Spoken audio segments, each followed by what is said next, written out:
Boa tarde a todos e a todas. Sejam bem-vindos a mais uma sessão aqui do nosso simpósio. Eu preciso ler um comunicado primeiro e depois eu dou sequência na apresentação dos convidados.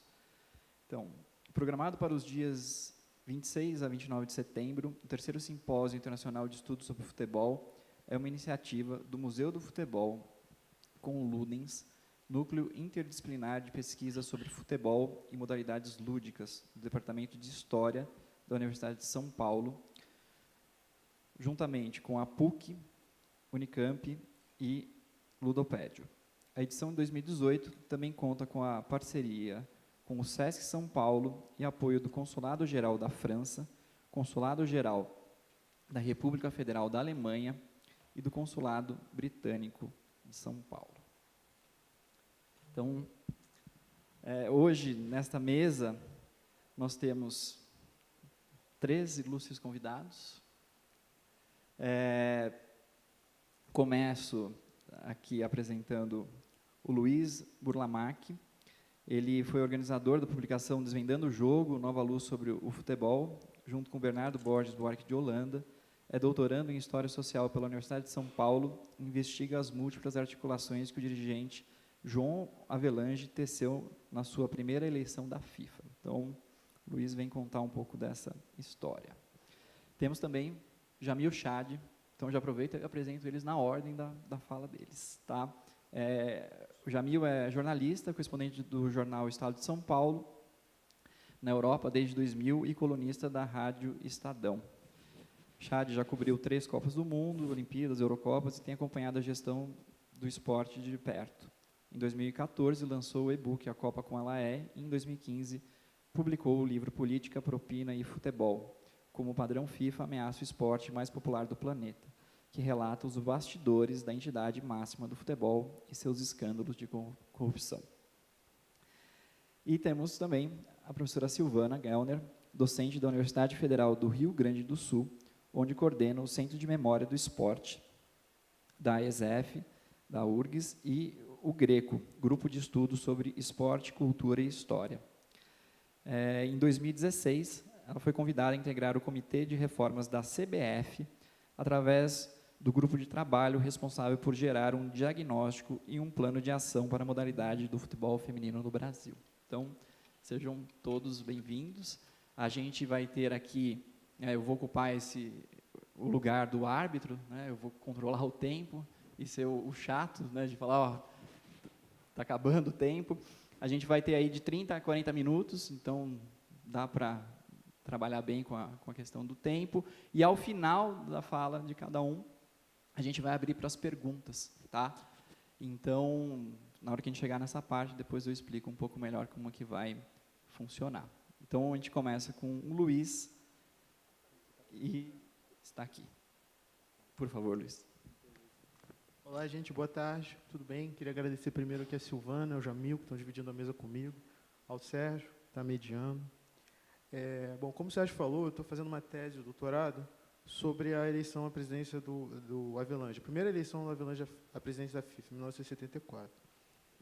Só que, para fazer essa tese, eu precisava, digamos assim, de ter um arcabouço institucional para pensar a FIFA do ponto de vista institucional, que eu sentia que, de alguma forma, a literatura não me dava, né? Enfim, na verdade, esse tema das instituições esportivas, ele ainda é, de certa forma, um tema, no âmbito das pesquisas acadêmicas, ele é um tema relativamente marginal, né? Digamos que ele não ocupa o lugar de honra assim, nos estudos sobre esporte, em particular sobre futebol. Poucos trabalhos lidam com isso. Quando a gente chega, por exemplo, no tema dos dirigentes, se vocês derem, por exemplo, uma olhada na programação desse simpósio, tem praticamente nenhum trabalho sobre dirigentes, embora tenha um GT de futebol e gestão, né? Até mesmo nos simpósios passados, eu participei do primeiro e do segundo simpósio, e eu já estudava os dirigentes naquela época, e meu trabalho era quase um trabalho solitário sobre esse assunto. Tem pouquíssimos trabalhos. E, enfim, a chamada década esportiva, né, que a gente delineia aqui no Brasil, que vai de 2007 até 2016, com os Jogos Olímpicos, mudou um pouquinho esse cenário, principalmente no Brasil. O trabalho do Sérgio nesse sentido, é um trabalho referência assim, na área das instituições esportivas. E ele tem uma vantagem, principalmente em relação a alguns outros trabalhos, porque a maior parte dos trabalhos que falam sobre a FIFA, que falam sobre o COI, ele quase sempre fala de uma perspectiva, digamos assim, externa. Raramente trabalha com material institucional, material interno. Muitas vezes é uma crítica quase uma crítica externa, né? Enfim, principalmente alguns trabalhos acadêmicos. E sempre, sobretudo, esse era o meu grande dilema, eles tentavam, de alguma maneira, enquadrar, vamos dizer assim, essa agência em modelos pré-concebidos pela teoria social.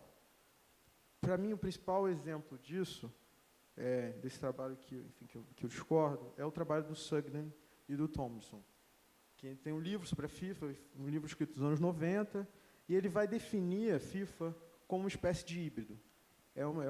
Ele diz que a FIFA é, ao mesmo tempo, uma organização não governamental internacional e uma empresa, uma organização não governamental internacional, como outras, de outros tipos, como Greenpeace, organizações acadêmicas, internacionais. Do ponto de vista jurídico, é uma definição correta.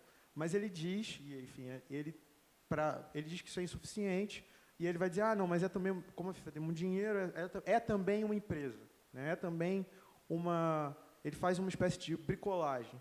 Só que aí vem a minha discordância, essa bricolagem, vamos dizer assim, ela cria uma coisa nova, uma agência particular, que ele não dá conta no trabalho dele.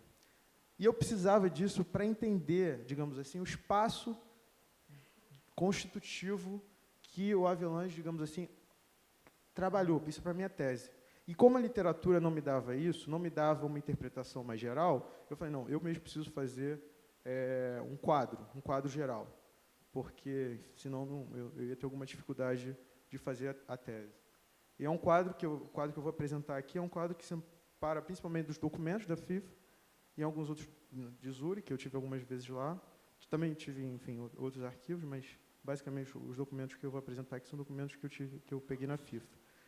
A outra interpretação, que eu também não vou falar muito hoje, que é também uma interpretação que trata a FIFA como pensa, principalmente a FIFA dos anos 80, dos anos 90, dos anos 2000, como principalmente uma empresa. Eu não estou negando, digamos assim, essa lógica, mas o que eu estou dizendo é que ela, obviamente, isso seria irreal, mas, obviamente, é preciso compreender, digamos assim, uma série de tensões que são, sobretudo, político-jurídicas que ocorrem no interior da entidade, né? E o trabalho que eu vou apresentar aqui hoje com vocês é uma proposta de pensar a FIFA com uma crítica interna dos documentos, sobretudo, pensar como se constituiu, como se formou e como se produziu esse monopólio ao longo dos anos. Tá? E a ideia central que eu queria trabalhar aqui com vocês é justamente a ideia de monopólio, que, nesse caso, não tem uma novidade muito grande, mas, enfim, vou passar. E o monopólio é a categoria-chave para pensar a FIFA. E isso é muito interessante. Por quê? Porque, enquanto para o público, digamos assim, de uma forma geral, para os torcedores, para os agentes envolvidos no campo, a FIFA se apresenta como uma coisa natural, o monopólio quase inquestionável. Enfim, a crença nessa instituição ela é absolutamente difusa e disseminada por jogadores, por torcedores, por dirigentes, né? Essa é uma perspectiva que a gente tem. É uma crença quase total nessa instituição. Nos últimos anos sofreu muitas críticas, mas tem essa legitimidade, esse reconhecimento. Eu vou falar um pouco mais sobre isso mais à frente. Só que, para os dirigentes, essa monopolização ela não é algo dado. Ela é principalmente um processo.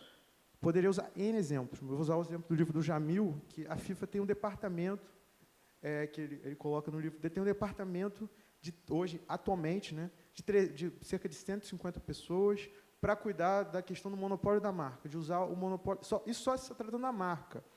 Mas eu queria ir além. Né? Eu estava até falando que a primeira vez que eu estive em Zurich estava tendo o congresso de 2016, foi aquele congresso que elegeu o presidente atual. E o Issa Hayatou, que era o presidente interino, falou uma frase que me chocou um pouco na época, que eu não entendi muito bem. Falou uma coisa meio assim, não, eles querem um futebol sem a FIFA. Aí eu fiquei meio assim, como assim futebol sem a FIFA? Era uma coisa que nem sequer concebia.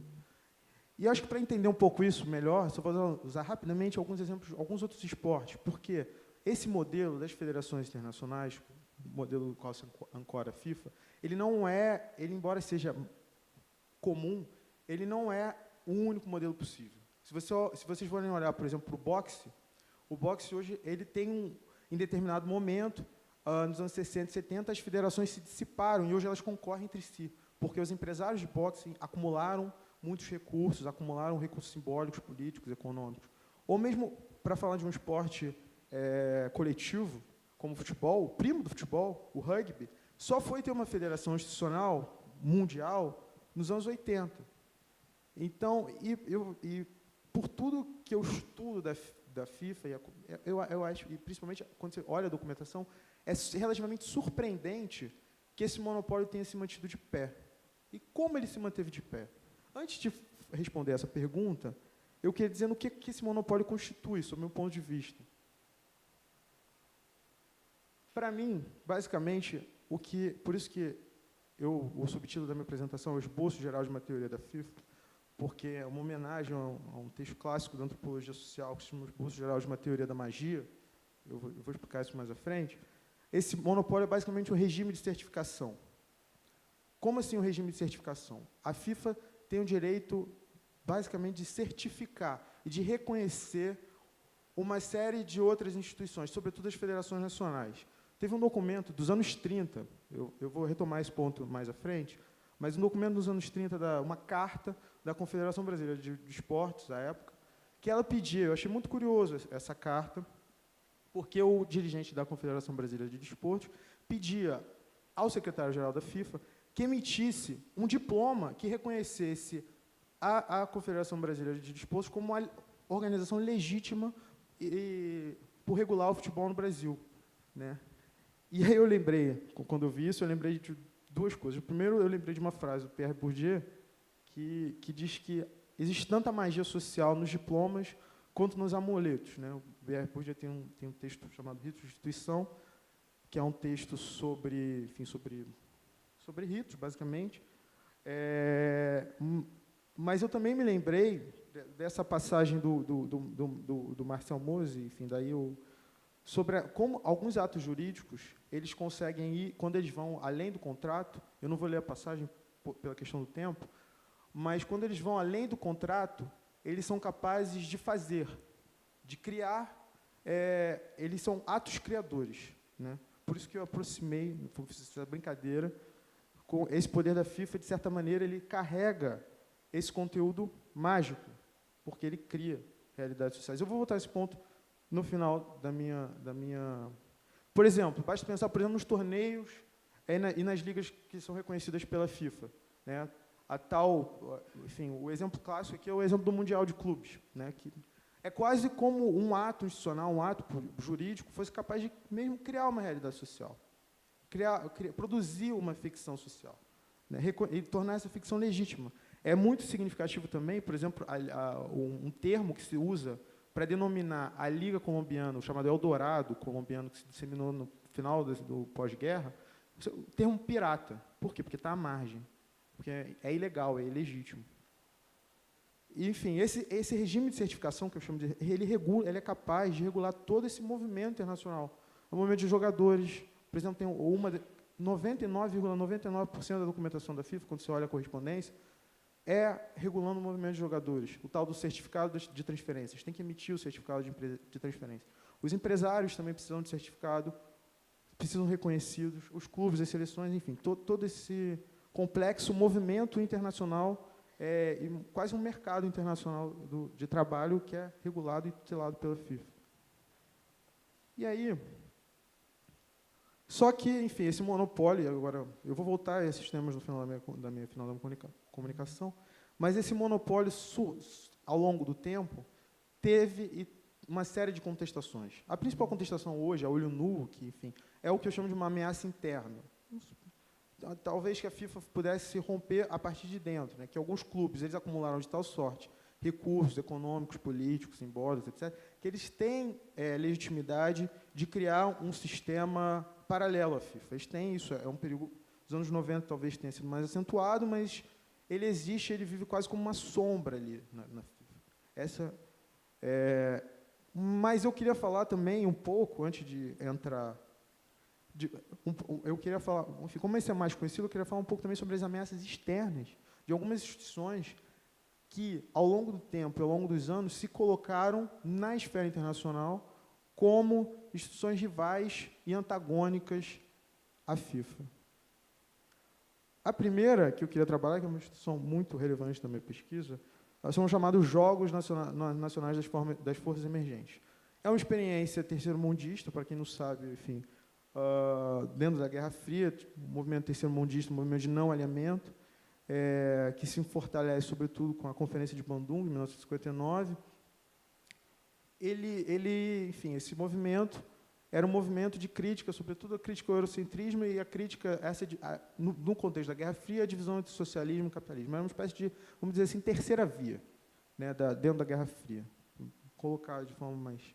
E abraçava principalmente os países da África, os países da Ásia e alguns países da América Latina. A América Latina tem uma relação tensa com o movimento Bandung, mas, enfim, não cabe entrar aqui muito nisso. E uma das iniciativas muito interessantes desse movimento, que ocorreu na Indonésia, são os Jogos Nacionais das Forças de Emergência.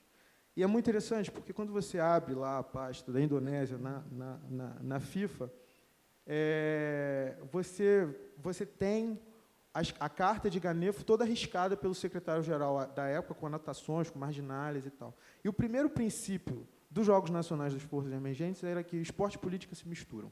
Não. E aí ele marca aquilo e faz uma exclamação, assim, quase como se fosse chocado. Porque esse princípio, que eles estavam colocando em xeque, o princípio fundamental e o princípio ordenador do Comitê Olímpico Internacional, de que o esporte e política são coisas que não se misturam, coisas que não se devem entrar em relação. Então, o secretário-geral, é interessante que ele marcou, botou uma exclamação e... Como assim? Né? Porque era uma crítica externa que estava falando justamente contra essas instituições, contra esse ordenamento jurídico. Né? E a reação do COI e da FIFA é imediata. No COI, enfim, eu também fiz uma pesquisa lá, tem uma carta do Avery Brundage, que era o presidente do Comitê Olímpico Internacional na época, que ele fala basicamente o seguinte: nós não podemos perder os países africanos e os países asiáticos para Ganefo, para os Jogos Nacionais da Força Emergência. Nós não podemos. Precisamos fazer alguma coisa. O reflexo imediato disso é que, em 1963, o México é escolhido como sede dos Jogos Olímpicos. Nunca, somente muito tempo depois, um país do terceiro mundo foi escolhido como sede dos Jogos Olímpicos. Foi o Brasil, em 2016, vocês sabem. Mas são as duas únicas exceções. E está diretamente relacionada com os Jogos Nacionais das Forças de Emergência e com essas tentativas de controlar e, digamos assim, de manter esse monopólio, de tutelar o fenômeno esportivo. Na FIFA também teve impactos diretos, muito interessantes. Por quê? Porque 1963 é o ano da criação dos programas de desenvolvimento. É o ano do Comitê de Programas de Desenvolvimento, que é uma demanda mais ou menos explícita dos países do terceiro mundo, que aparece também na correspondência, provavelmente, de alguns países asiáticos, depois eles têm uma trajetória aí, enfim. Mas eles aparecem justamente como essa demanda, e é uma forma que a FIFA tem, digamos assim, de seduzir, de trazer para dentro esses outros grupos. Né? E aí é muito interessante também, e por isso que, quando a tentativa de Ganefo falha, quando esses jogos deixam de existir logo na segunda edição, em 66, os países do terceiro mundo têm, por isso que é importante para a minha tese, eles fazem uma espécie de movimento que eu chamo da revolução à reforma. Ou seja, depois que eles tentaram e fracassaram em criar uma entidade alternativa, eles passam a tentar reformar a FIFA a partir de dentro. É claro que não é tão simples assim, porque já na época de Ganefo já havia uma disputa sobre que rumos tomar. Mas digamos que a partir de 68, principalmente, essa vertente da transformar tanto a FIFA como o Comitê Olímpico Internacional de modo ela tem uma virada aí. E aí que vai desembocar na eleição, entre outras coisas, na eleição do Avelange à presidência da FIFA em 74. Outra crítica, e aí eu peguei um documento aqui também da questão do futebol de mulheres, que nessa época também, mais ou menos nessa época que eu estudo, uma contestação muito forte está surgindo do ponto... Eu vou ler primeiro o documento, depois eu vou fazer a análise, tá? Porque, enfim, que é uma carta da Federação do México ao secretário-geral da FIFA. E, enfim, é uma carta de 1970. E ele está perguntando sobre a questão do futebol feminino, como é que a FIFA deve proceder em relação ao futebol feminino. E ele responde assim: o secretário-geral. O mesmo lá das marginais lá de Ganefo. Estimado senhor Ortiz, até a presente data, a FIFA não emitiu instruções relativas ao futebol feminino, mas os comitês competentes têm a opinião de que as federações nacionais dos países que o futebol feminino não alcançou certa importância, seria oportuno que se ocupassem desse assunto, especialmente para evitar que o futebol feminino se desenvolva fora da organização futebolística normal, e assim evitar que os empresários, ou talvez as mulheres, né, talvez fosse ainda mais subjetivo, mas ainda mais, se apoderem desse campo do futebol. Sabemos, por exemplo, que a conservadora Football Association e a Federação Alemã de Futebol decidiram se ocupar do futebol feminino. Aí vou pular. As federações nacionais devem organizar o futebol feminino da mesma maneira que o futebol juvenil. Eu achei isso também muito significativo, por isso que eu trouxe esse documento. E é muito interessante, porque quando você olha, por exemplo, uma cronologia histórica das representações do futebol de mulheres na FIFA, até 1970, principalmente, 68, 69, tinha um boletim informativo da FIFA, chamado FIFA News, tem muitas críticas sobre médicos da União Soviética, médicos da Iugoslávia, médicos dos Estados Unidos, falando que não é muito aconselhável, que não sei o quê, que não deve, que os médicos não recomendam. Só que quando, em 1970, principalmente, esse é o mote, tem esse tal campeonato pirata, que é organizado justamente no México, que foi o cara que mandou a carta, a opinião da FIFA muda. E aí eu falei dessa carta, mas tem vários outros documentos. Nas atas das minutas, por exemplo, eles falam explicitamente: hoje o futebol de mulheres é só uma parte ínfima, uma parte pequena, mas e amanhã? O que pode ser? Imagina se pode se desenvolver fora da organização futebolística normal, né? Então, o medo era esse. Tem documentos semelhantes, por exemplo, com o futebol de salão, aparece também de forma muito explícita. E aí, enfim, eu falei um pouco das contestações, agora retomando um pouco o que eu estava falando. Eu acredito que esse monopólio, e por isso que eu acho que as normas jurídicas, enfim, as estratégias político-jurídicas são muito importantes para compreender como esse monopólio se expande, como ele se legitima. Eu acredito que ele se assenta, basicamente, ele se expandiu, sobretudo de uma perspectiva histórica, enfim, basicamente em 3 normas, que estão presentes nos estatutos da FIFA, são são cláusulas quase pétreas, que não se modificaram, estão lá nos estatutos de 1904 e estão nos estatutos hoje. E são basicamente 3. Tá? E essas 3 cláusulas, é muito interessante que os dirigentes chamam os estatutos da FIFA de Constituição. Por quê? Porque é constituinte, constitui a entidade e constitui a forma como essa entidade se representa e se coloca na esfera pública. E aí eu acho que são 3 coisas que a gente tem que ter em mente para entender como esse monopólio se expandiu, 3 normas jurídicas e como ele se manteve. A primeira é a unicidade de representação nacional, ou seja, o fato de que a FIFA só era reconhecer uma federação por Estado-nação.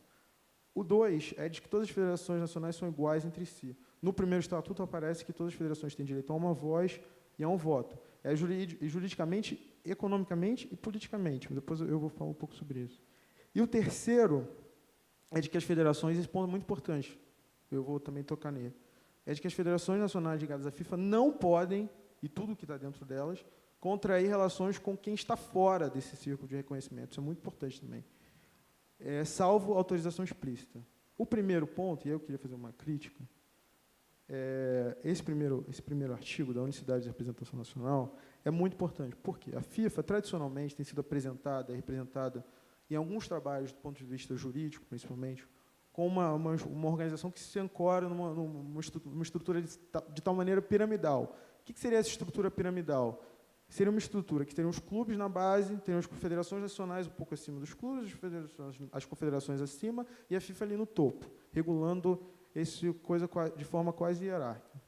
Mas, eu sou crítico dessa imagem, por quê? Porque quando você olha a documentação, você vê, primeiro, essa estrutura não é tão estável quanto ela parece. Não é uma pirâmide. A ideia de pirâmide, ao meu ver, não dá conta de explicar, primeiro, como essa estrutura, como ela se ancora num equilíbrio instável e a natureza própria dessas relações. Eu vou explicar com base num documento também da entidade que eu estou falando. tem esse documento, e aí por isso que eu queria propor que a gente substitui, eu proponho na minha tese, que a gente substitui a imagem da estrutura piramidal por uma imagem de uma malha, ou uma malha jurídica, vamos pensar assim. Por quê? Porque essa ideia de malha, ela dá conta de compreender as tensões que existem entre as federações nacionais e a FIFA, e também dá conta de perceber com melhor fluidez isso. E esse documento, para mim, foi muito interessante. É um documento dos anos 20, que é William Richman, que foi um dos fundadores, um dos idealizadores da FIFA. Era um banqueiro holandês. E ele escreveu esse livro, que é um livro de 1929, que é a primeira autopublicação da FIFA. Depois tiveram alguns outros, mas esse é muito interessante, porque algumas coisas, né, tem uma acho que é uma frase do Bourdieu, que ele fala que algumas coisas são melhores visíveis quando elas ainda estão sendo constituídas, uma coisa nesse sentido. Mas, então, esse texto é muito interessante porque ele fala do seguinte, a fraqueza e a força da FIFA. E é justamente um paradoxo que ele coloca, porque a fraqueza e a força da FIFA residem numa mesma ideia. E qual é essa ideia? Ele vai dizer o seguinte, existem alguns pontos que todas as associações nacionais afiliadas devem concordar. Dessa forma, tem sido um dos princípios basilares, ao longo da existência da FIFA, a ordem como a base do progresso, e para que a ordem seja assegurada em cada país, deve manter um corpo institucional exclusivo em seu território. Por esse motivo, a federação só reconhece um corpo institucional por país. Em tempos de dificuldades internas, a existência e a ajuda da Federação Internacional aparecem como uma questão de vida ou de morte. Muitos são os casos em que a assistência moral da Federação ajudou os membros a superar dificuldades que, de outra forma, poderia tê-los ferido. Por outro lado, o fundamental é também o quanto esses problemas são evitados, porque é sabido que a revolução não poderia ser mais forte do que o peso de todas as demais associações nacionais combinadas, e fatalmente seriam derrotadas. Por que é a força e a fraqueza? Porque, para o Richman, o poder da FIFA se assenta sobre um paradoxo. Por quê? Porque ele é quanto mais forte, quanto mais ele for dependente das federações nacionais. Né? Ou seja, à medida que a FIFA vai se fortalecendo, e à medida que ela fortalece as federações nacionais, mais e mais ela se torna dependente das federações nacionais, que, por sua vez, mais e mais se tornam dependentes da FIFA. Por isso que eu acho que, e aí esse trecho, para mim, é muito significativo, por isso que eu acho que elas se tornam, por isso que eu acho que a ideia de pirâmide, que dá uma imagem estável, e uma ideia de, enfim, de estabilidade, não é suficiente para compreender como é que essa instituição se organiza. Por isso que eu acho que a imagem de rede é uma imagem melhor. Enfim, isso é muito visível nos anos 20, principalmente, porque ali nos anos 20 não tinha, na maior parte dos países, não tinha associações nacionais estabelecidas. Eu falei do caso do Brasil, que o sujeito pediu para mandar um diploma reconhecendo a Federação Brasileira de Futebol como a federação responsável por reconhecer o Brasil. Mas em vários foram casos, como o próprio Richman colocou, que a FIFA precisou intervir. Na entidade tem coisas sobre a Dinamarca, sobre a Rússia, sobre a Suécia, sobre o Reino Unido, vários foram esses casos. E à medida que ela fortalecia uma dessas federações, ela se fortalecia. E justamente por isso que é uma espécie de paradoxo do poder central. Por quê? Porque, como eu estava falando, quanto mais forte, quanto mais membros fazem parte do que eles chamam, né, o termo é um termo nativo, a família da FIFA, mais e mais elas vão aparecer implicadas nessa malha e mais elas vão se tornar mutuamente dependentes. Né? Enfim, essa é a ideia do equilíbrio instável que eu queria trazer aqui com vocês, que eu chamo que é essa primeira ideia que eu queria trazer. Enfim. A segunda ideia que eu queria trazer com você é o ponto da igualdade jurídica. Nessa questão da igualdade jurídica se resumiu, digamos assim, a maneira como a FIFA se coloca na esfera pública. De que lá todas as federações têm direito à voz, direito a voto, todas as federações são iguais. Isso é, digamos assim, o mote ideológico que a FIFA usa para se legitimar na esfera pública. Isso aparece em uma série de coisas. Isso tem uma igualdade não só jurídico-política, mas também uma igualdade econômica. No período que eu estudo, todas as federações tinham que contribuir com a quantidade igual e proporcional aos recursos. É bem a mitologia do liberalismo. para o funcionamento da federação. Hoje em dia é o contrário, hoje em dia elas recebem, não necessariamente igual, mas elas recebem uma parte dos lucros da FIFA. Mas no período que eu estudo, enfim, ainda hoje essas regras se mantêm, na verdade. Só que como hoje a maior parte do financiamento externo, do financiamento da FIFA é externo, ele vem de fora, vem dos patrocinadores, isso mudou um pouco, mas para o período que eu estudo, todas as federações tinham que pagar algumas taxas, e essas taxas eram iguais. Então, esse princípio da igualdade é um princípio muito importante do ponto de vista da legitimação da ação política da FIFA na esfera pública. Quantas vezes vocês não ouviram a tal da frase de que a FIFA é a ONU do futebol? Eu vou falar um pouco isso mais à frente. E ali naquela época, nos anos 20, que é justamente o período que o Sérgio também se debruça, é como se tivessem 3 modelos, 3 formas de governar o mundo. Eu não vou entrar muito nisso agora, porque não vai dar tempo, mas eu acho que, embora a FIFA tenha sido uma instituição fundada nos anos 10, a FIFA é uma instituição dos anos 20. Ela se constitui e se fundamenta nos anos 20. E ali, basicamente, tinham 3 modelos de organizar o mundo. Enfim, o Sérgio trabalha muito com isso. Seria um modelo liberal burguês, que é esse modelo, essa forma de regulamentação que a FIFA adotou. Teria um modelo liberal aristocrático, que é, enfim, o modelo que ele adotou, que é adotado no COI, e teria ainda que o Sérgio está estudando agora, que seria um modelo comunista, que seriam jogos organizados pelos próprios trabalhadores. O modelo da FIFA, e é muito interessante quando você olha esses primeiros anos, a presença de profissionais liberais na FIFA é imensa, quando contrastada, por exemplo, com o COI. O Comitê Olímpico Internacional basicamente é composto de aristocratas, de nobres, enfim. A FIFA não.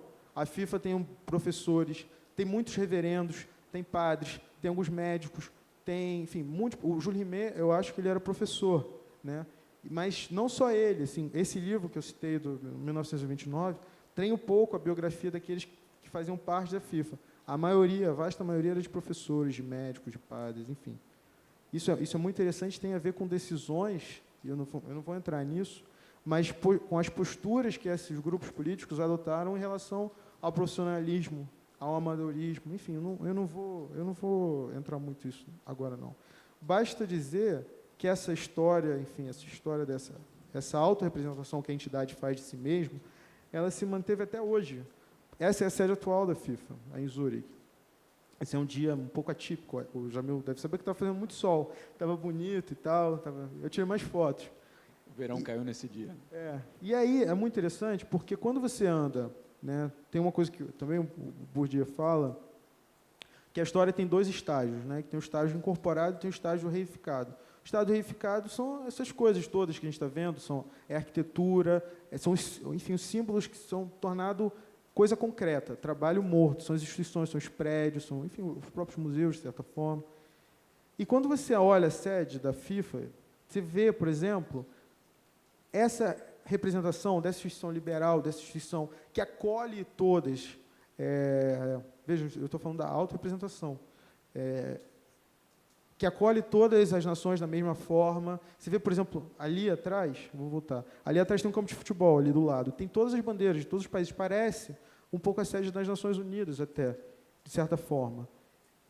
Você caminha, você vê ali na primeira imagem, você vê o nome dos países, tem essa estátua aí, também do lado de fora, representando justamente essa ideia de congressamento entre os povos, congressamento entre os povos diferentes. E quando você vai, por exemplo, no Comitê Olímpico Internacional, não tem, por exemplo, nenhuma referência às nações. É uma outra forma de se autorrepresentar.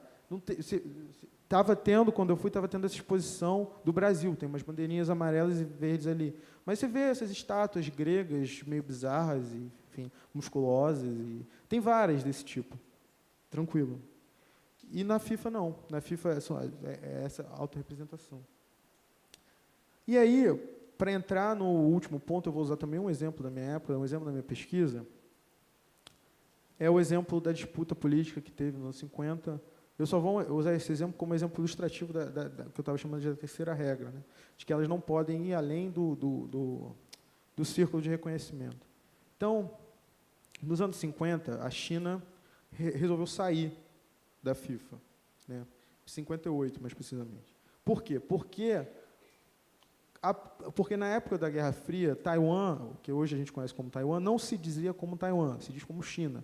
Na verdade, Taiwan é uma província rebelde da China. Ela não reconhece o governo chinês. E a Federação de Futebol de Taiwan não reconhecia a Federação de Futebol da China, como também, enfim, uma série de... E aí, eles tentaram negociar durante um período, enfim, uma negociação curta. É bom que eu estou com tempo, que eu dei uma corrida na primeira parte. Mas enfim, aí ela deu uma negociação longa, e em 58 essa negociação fracassa e a China sai da FIFA, 58. E é muito interessante que eles saem da FIFA e eles nem respondem. Isso aqui é uma carta, está na pasta da China, da China.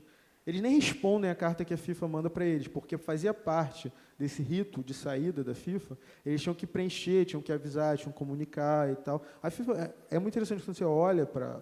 basicamente uma instituição burocrática, você olha principalmente a documentação interna. Ela está trabalhando com questões, que são, pelo menos nessa época, são questões principalmente questões burocráticas, questões de regulamento, de regras, é muito isso. E eles não fazem o passo a passo do rito e eles saem. Né? Eles nem se recusam, eles nem mandam. O negócio retorna. Essa carta que a FIFA mandou para a China, que está ali, ó, retornou. E eles saem, eles ficam relativamente fora. Depois, na China, tem a Revolução Cultural, que foi um período de relativo isolamento. E eles passam tem a tentativa de fazer os jogos das novas forças emergentes.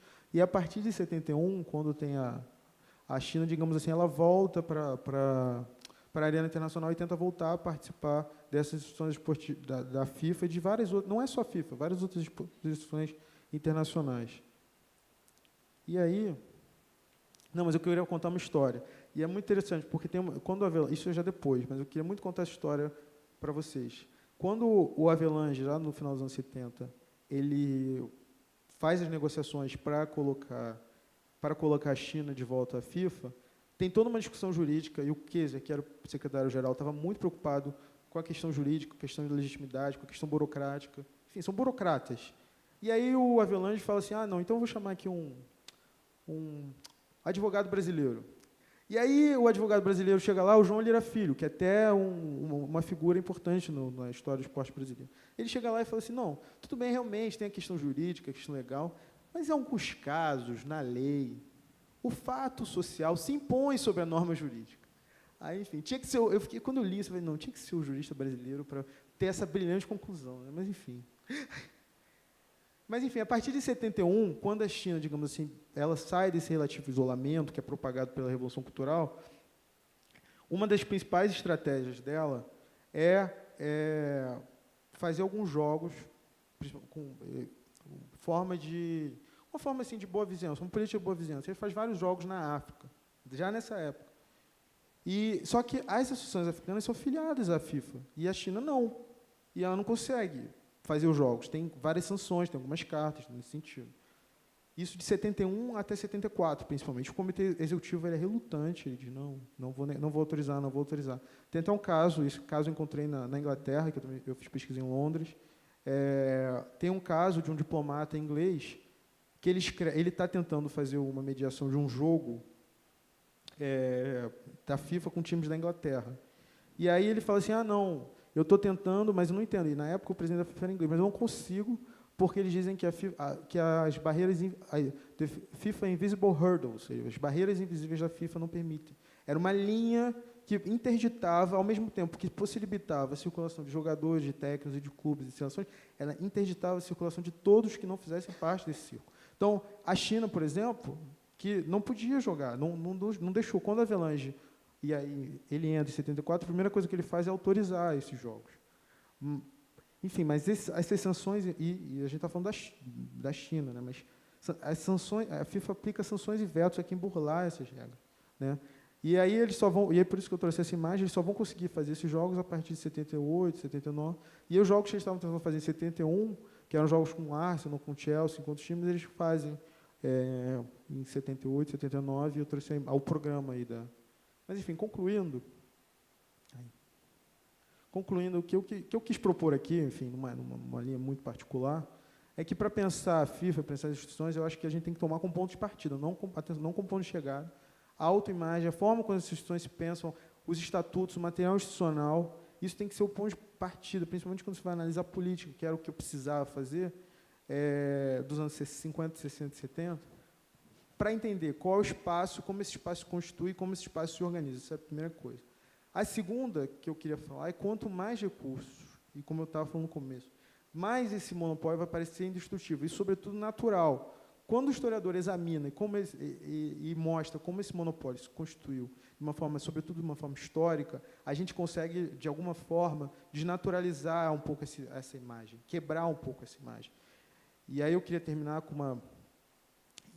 desse jeito, né? Na verdade, eu vou terminar logo, porque o tempo já deve estar esgotando, mas eu queria terminar justamente desse jeito, falando que não, que esse monopólio foi uma construção histórica e que justamente essa minha pesquisa ela também ajuda e traz elementos para pensar isso, não como uma força, enfim, natural, indestrutível, mas como ela se construiu historicamente, como ela se conformou na esfera pública, enfim, dessa forma. Então, obrigado.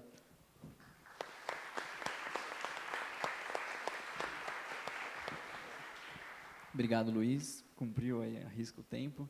Então, já passo a palavra para o Jamil Chad.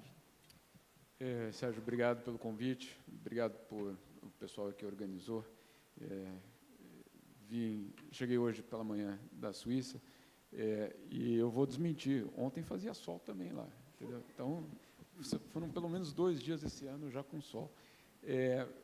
O Luiz, na verdade, não combinou, mas é impressionante porque a palavra monopólio era um dos aspectos que eu ia mais comentar na minha apresentação.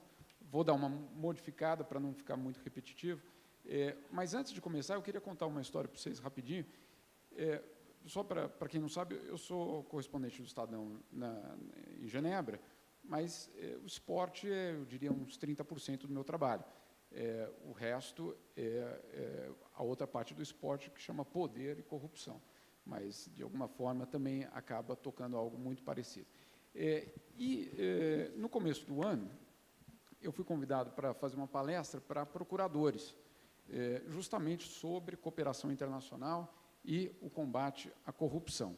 Aí eu estava comentando isso com uma amiga, falando, puxa, apresentar isso para procurador, eu sou um repórter, né? Afinal de contas, o que é que eu posso ensinar para um procurador? E ela, brilhante, falou, eu já sei, pode deixar, eu vou fazer aqui um desenho aqui para você vai apresentar lá para eles. Eu não apresentei, mas o desenho que ela fez, que obviamente era uma apresentação sobre, obviamente, o caso do Ricardo Teixeira, o caso do Marinho, o caso do Del Nero, etc. E ela falou, pode deixar que eu vou fazer uma apresentação. E ela fez, o Juarez, acho que está lá em cima, o Juarez, põe o quê? Isso aqui. Por vários motivos a gente sabe que isso é mentiroso, né? Enfim,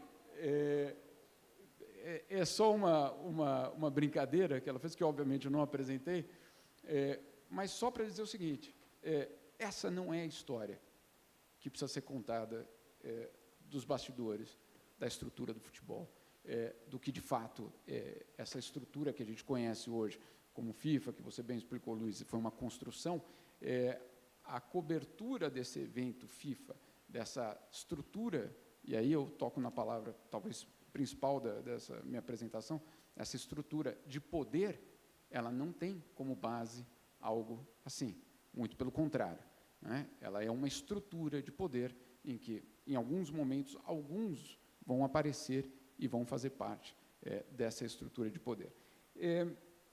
Eu vou fazer uma apresentação um pouco contrária, vou dar para vocês já as conclusões, e depois a gente vai tentando pensar, e eu vou tentando contar algumas histórias dessa realidade ou dessas conclusões.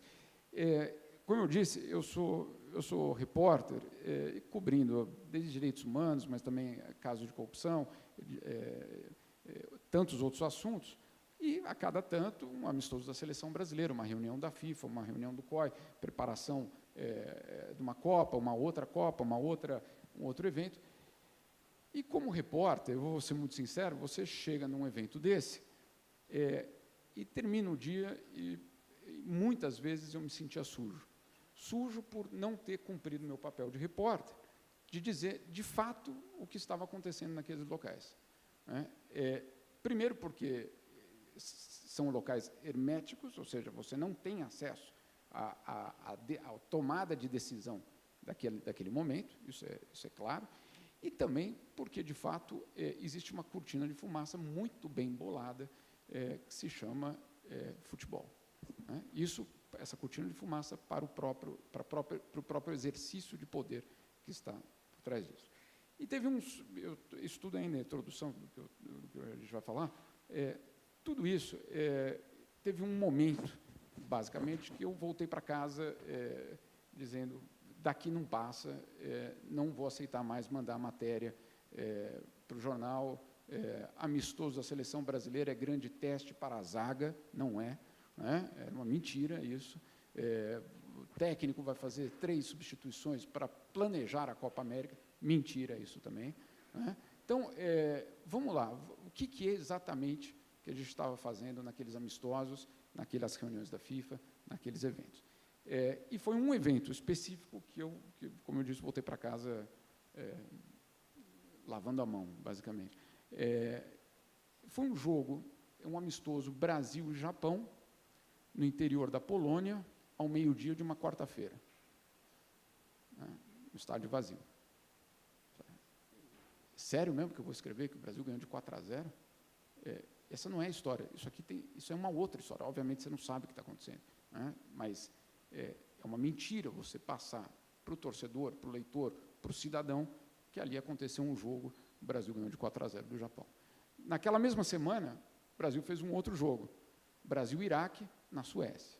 Aí foi melhor, 6-0. Né? Aí você vai escrever que foi 6-0 para o Brasil. Você volta daquela semana absolutamente convencido de que você precisa mergulhar naquilo ali para entender e para ser, eu diria até justo, como repórter, né? Fazer a função de repórter e dizer por que aqueles amistosos estavam sendo realizados. Esse foi só para vocês entenderem por que é que eu resolvi entrar em tudo isso. E depois de 18 anos, basicamente, indo à FIFA, etc., eu cheguei a 3 conclusões. A primeira é o sequestro do bem público. O bem público, obviamente, é o futebol.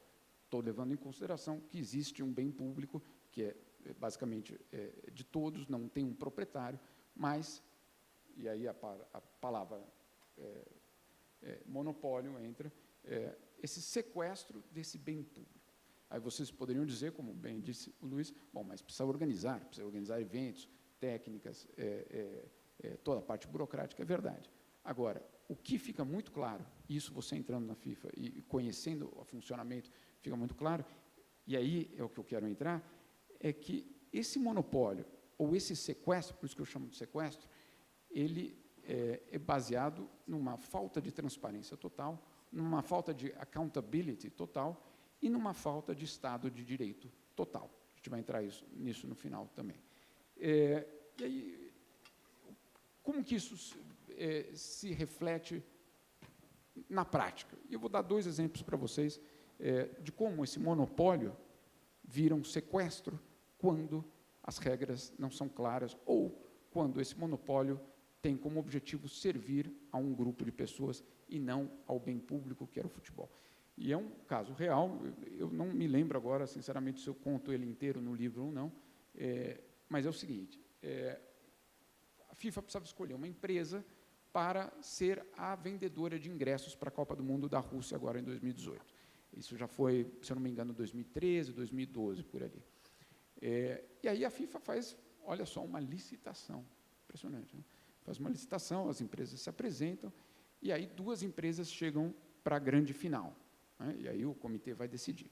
E o comitê financeiro da FIFA recebe 2 propostas. Uma proposta, a empresa A, tinha 104 mil funcionários, experiência de 70 anos, totalmente estabelecida na Rússia e financeiramente sólida. Legal, né?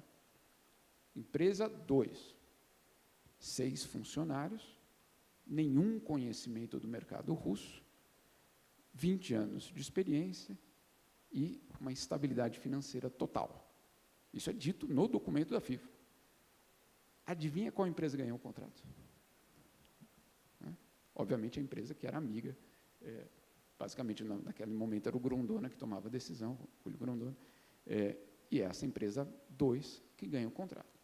Então, você fala, bom, o monopólio que, de alguma forma, degenera num sequestro, porque ali não é o bem, não é o benefício do bem público que vai contar, mas o benefício, provavelmente, aí não tem como provar, mas de um grupo que, claro, queria beneficiar uma empresa e não tem nenhum motivo para... E a outra empresa não pode falar, não, opa, no diário oficial saiu que essa regra não vale. Meu cara, aqui não tem isso. Né? E ponto final. E não tem nem como contestar isso. Segundo exemplo de como esse monopólio vira sequestro. Na Copa de 2014, acho que o meu editor teve um momento que ele achou que eu era maluco, que eu ia na praia de Copacabana, na FanFest, porque alguém tinha me dito que tinha um stand naquela FanFest que era pura lavagem de dinheiro. E eu não conseguia achar, eu fiquei atrás desse stand, procurando, depois me passaram a informação que, de fato, aquele stand não era só uma lavagem de dinheiro, ele era também um esquema do filho do Jerome Valcke para ganhar dinheiro. Fui atrás, aquela frustração de você não conseguir chegar na matéria, né? Sabendo que a fonte era absolutamente confiável, era uma fonte de dentro, mas você não pode, obviamente, publicar, porque você não tinha um documento, você não tinha absolutamente nada. Aí, quando tudo se esgotou, eu mandei uma pergunta para a FIFA. Olha, ouvi falar que essa empresa, etc., como é que foi? E a resposta espetacular que ela diz, os procedimentos de licitação foram todos cumpridos e não existe nenhuma terceira parte envolvida. Não tem matéria, né? Quer dizer, tem, mas não consegui completar.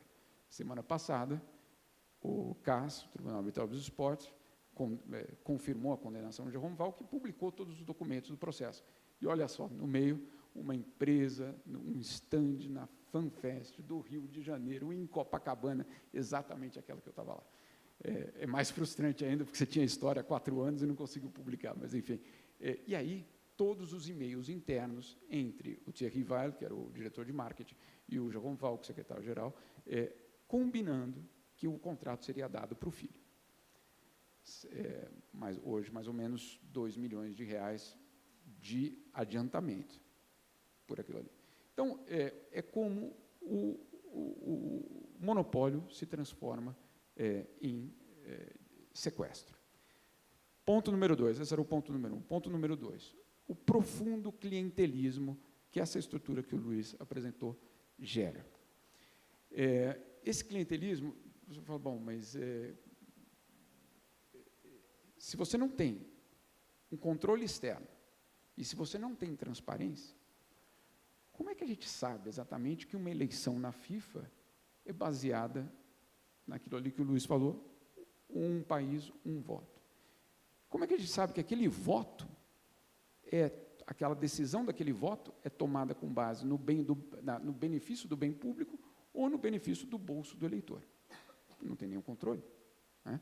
Então, aí entra o clientelismo, e o Luiz já foi no Congresso da FIFA, não sei quem aqui já foi no Congresso da FIFA, mas tem um momento do Congresso da FIFA que é o mais importante, todo mundo aplaude como se estivesse no Parlamento da Coreia do Norte, né? Quando o Kim chega lá, é um aplauso efusivo, que é quando o presidente do momento anuncia a distribuição de dinheiro.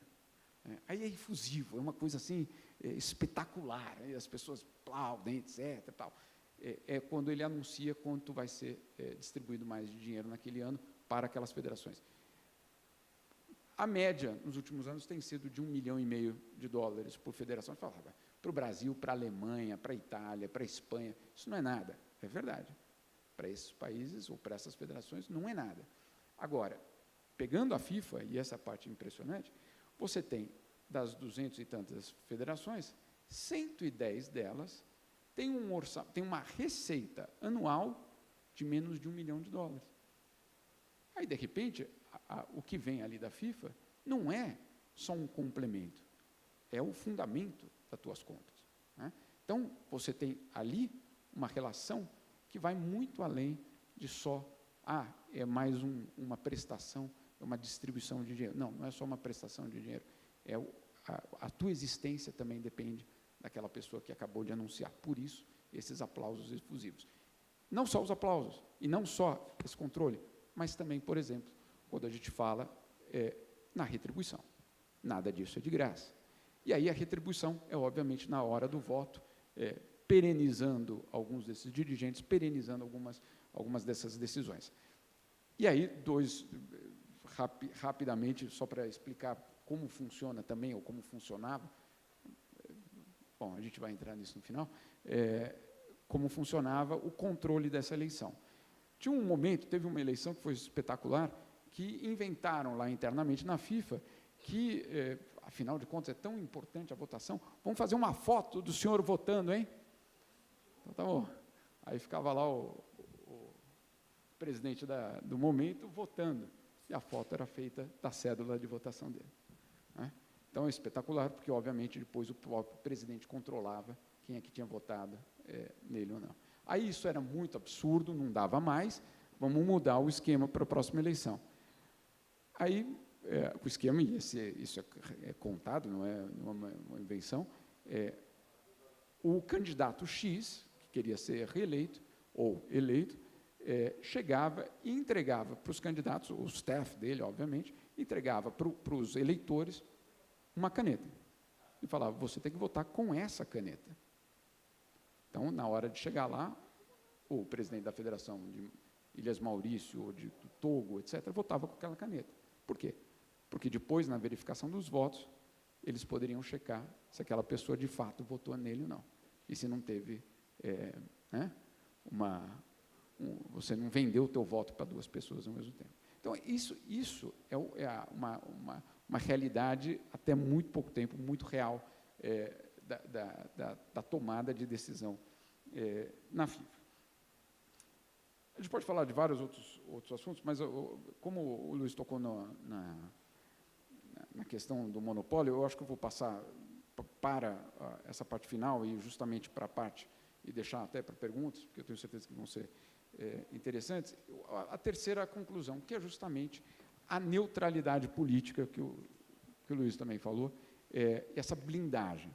Agora, se sim é um modelo, esse modelo foi absolutamente manipulado para justamente manter esse grupo, ou qualquer um desses grupos no poder. E aí é impressionante, porque a gente tem, desde o caso da Comebol, que tinha a sede dela, tinha uma cláusula de inviolabilidade, como se fosse uma embaixada, que é um absurdo total, porque a embaixada tem a imunidade, a inviolabilidade, porque ele é um governo estrangeiro. Né? Se você, como um governo, sei lá, o Brasil, invade a embaixada da França, de uma certa forma você está violando a própria soberania da França. Agora, qual é a soberania da Comebol, gente? Vamos lá. Qual é a soberania de uma organização que toma decisões sobre contratação de jogador, etc.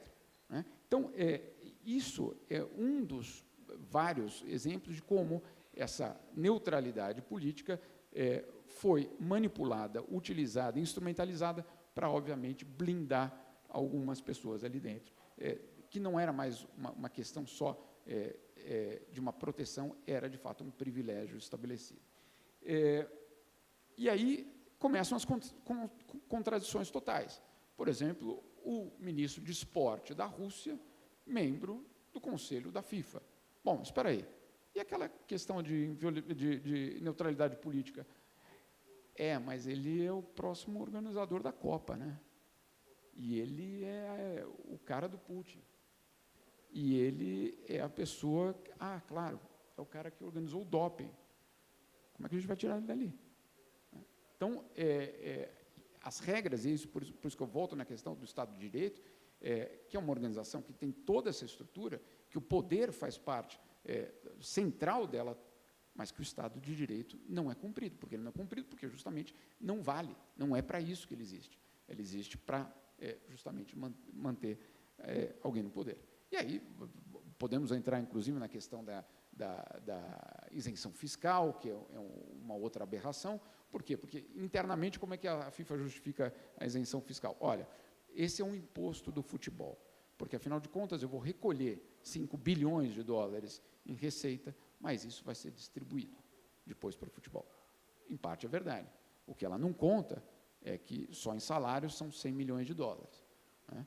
Então, eu sempre digo, quando alguém fala, mas o jogador ganha muito. Eu falo, não, vocês não foram lá na FIFA ainda. Né? É ali que está essa renda também. Então, sim, é verdade que você tem uma distribuição de dinheiro, não é a história completa.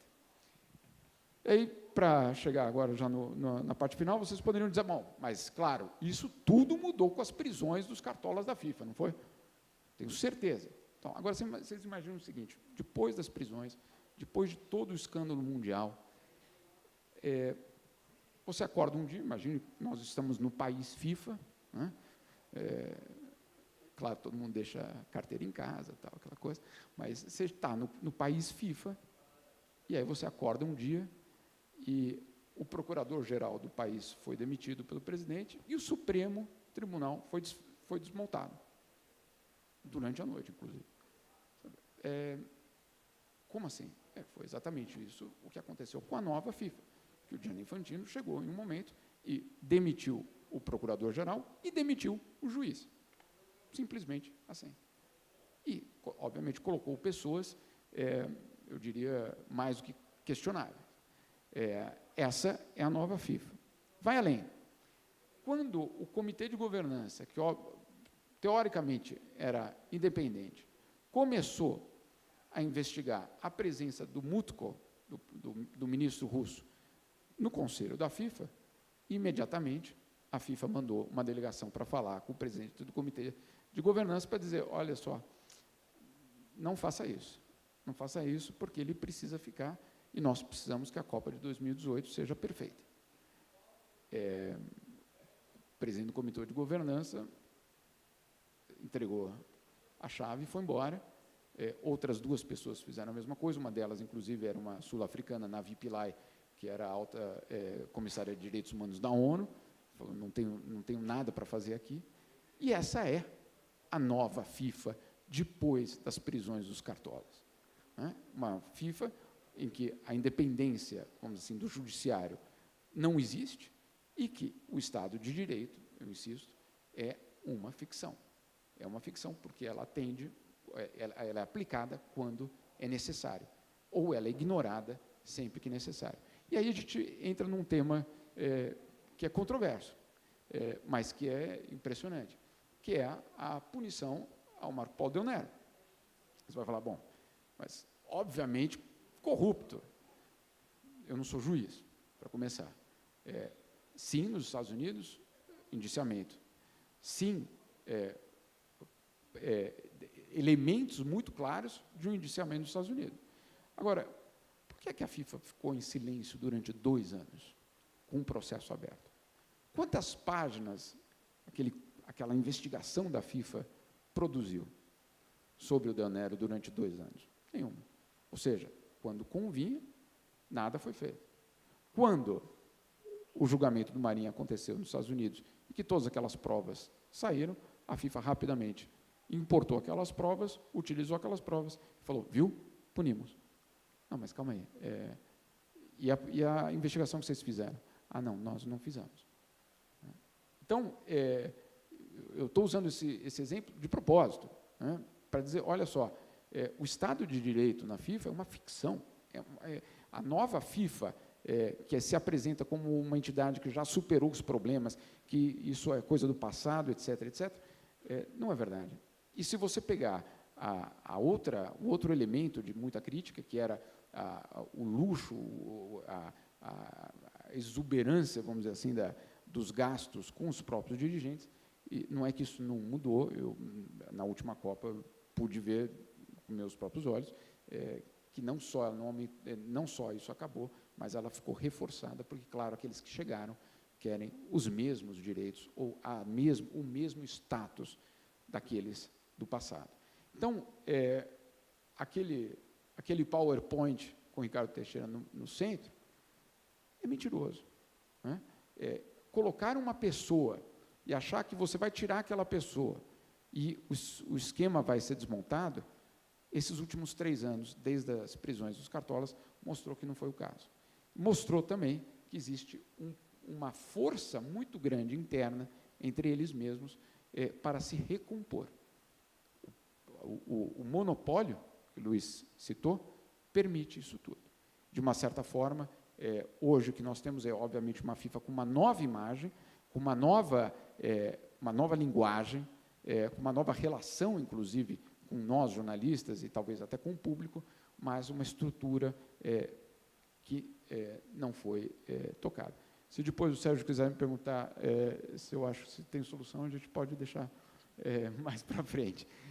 Mas eu queria só concluir com uma conversa que eu tive com o Blatter, que não tem a ver com futebol, mas é bem...